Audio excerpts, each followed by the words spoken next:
Hey everyone, and welcome back to the channel. Today we're diving into a topic that so many of us struggle with: rest. Specifically, how to rest without that nagging feeling of guilt that seems to creep in whenever we try to take a break. Does this sound familiar? You finally sit down after a long day planning to just relax, but your mind is racing with all the things you should be doing. I should be answering emails, I should be cleaning the house, I should be working on that project.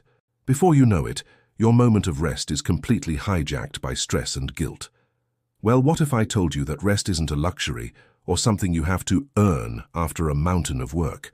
What if it's actually a fundamental necessity, just like eating, drinking, or breathing? It's time we change the narrative. We live in a culture that glorifies the hustle, a world where being constantly busy is worn like a badge of honor. We see exhaustion as a sign of dedication and productivity. But this mindset is not just unsustainable, it's actively harming us. It's leading to burnout, anxiety, and a chronic state of exhaustion that, ironically, makes us less productive, not more. So, let's start by reframing what rest actually is. Rest isn't just about sleeping or sitting on the couch doing nothing, although those can be part of it. True rest is any activity that recharges you, that helps you feel restored and revitalized. This is different for everyone. For you, it might be reading a book, going for a quiet walk in nature, listening to your favorite album, or engaging in a hobby like painting or gardening. It could be meditating for 10 minutes or simply sitting with a cup of tea and watching the world go by. The key is that it's an activity that fills your cup rather than drains it. The first step to unlocking guilt-free rest is to give yourself permission. Consciously tell yourself, "It is okay for me to rest now. I need this, and I deserve this." You have to acknowledge that your body and mind are not machines. They have limits. Pushing past those limits day after day doesn't make you a hero.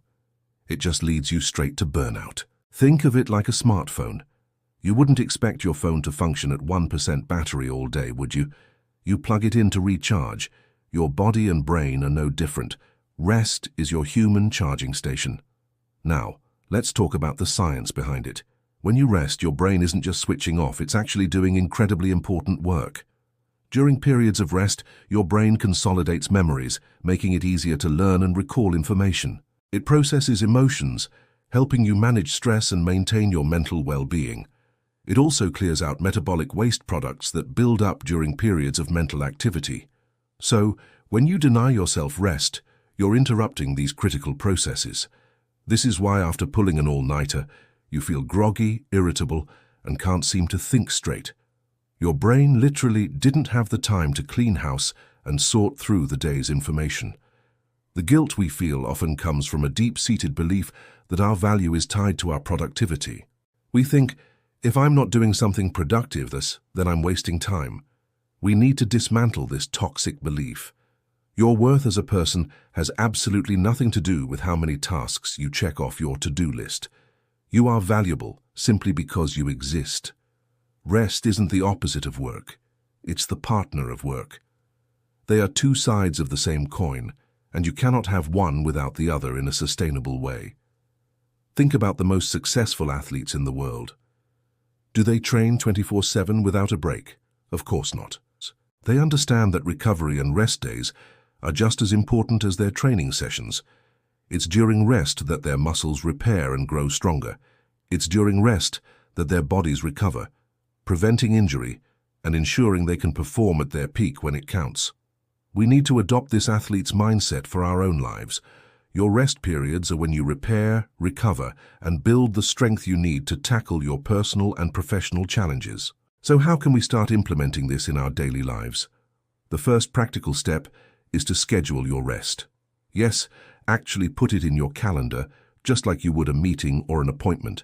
It could be a 15-minute break in the afternoon to stretch and step away from your screen, or an hour in the evening dedicated to a hobby. By scheduling it, you're signaling to your brain that this is a non-negotiable priority.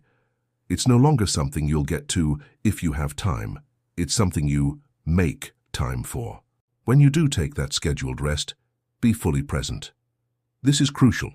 If you're on your break but still scrolling through work emails or mentally running through your to-do list, you're not actually resting. This is what I call fake rest. You're physically still, but your mind is still churning at full speed. So put your phone on silent, close the laptop, and truly disengage. Focus on your chosen rest activity. If you're drinking tea, notice the warmth of the mug, the aroma, the taste.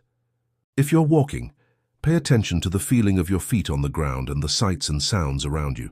This practice of mindfulness helps to quiet the anxious, guilt-ridden voice in your head.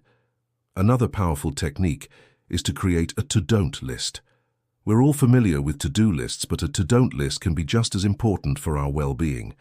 During your designated rest time, your to-don't list might include: don't check email, don't think about work problems, don't do chores. This creates clear boundaries that protect your rest time and make it easier to disconnect from the sources of your stress and guilt. It's also important to recognize the different types of rest we need. Dr. Sandra Dalton-Smith, in her book Sacred Rest, identifies 7 types of rest: physical, mental, emotional, social, sensory, creative, and spiritual. Sometimes you might feel exhausted even after a full night's sleep. This could be because you're physically rested, but mentally or emotionally drained. Maybe you need mental rest, which means taking a break from problem-solving and concentration. Or perhaps you need sensory rest, which involves giving your senses a break from overwhelming input like bright screens, loud noises, and constant notifications. Identifying what kind of tired you are can help you choose the most effective form of rest. If you've been in back-to-back meetings all day, a quiet walk alone, social and sensory rest, might be more restorative than meeting up with friends. Let's challenge the guilt head-on. When that voice pipes up saying you should be productive, counter it with the truth. Say to yourself, resting is productive. It's allowing me to be more focused, creative, and resilient later. This isn't laziness. It's a strategic investment in my well-being and long-term success.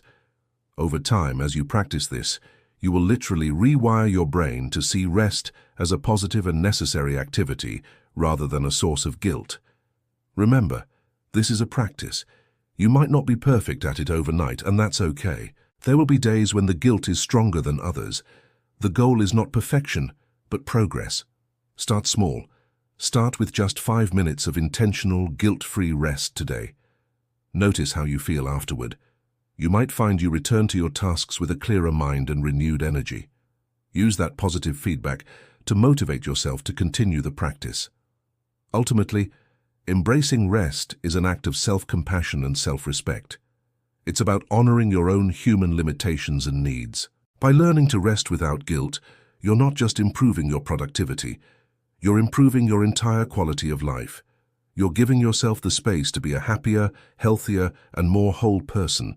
You are more than your output. You deserve to feel restored. Thank you so much for joining me today. I hope this conversation has given you a new perspective on the importance of rest. If you found this helpful, please give this video a thumbs up, and don't forget to subscribe to the channel for more content on living a more balanced and fulfilling life. I'd love to hear your thoughts in the comments below. What's your favorite way to rest and recharge? Let's share some ideas and support each other. Take care, be kind to yourself, and until next time, give yourself permission to rest.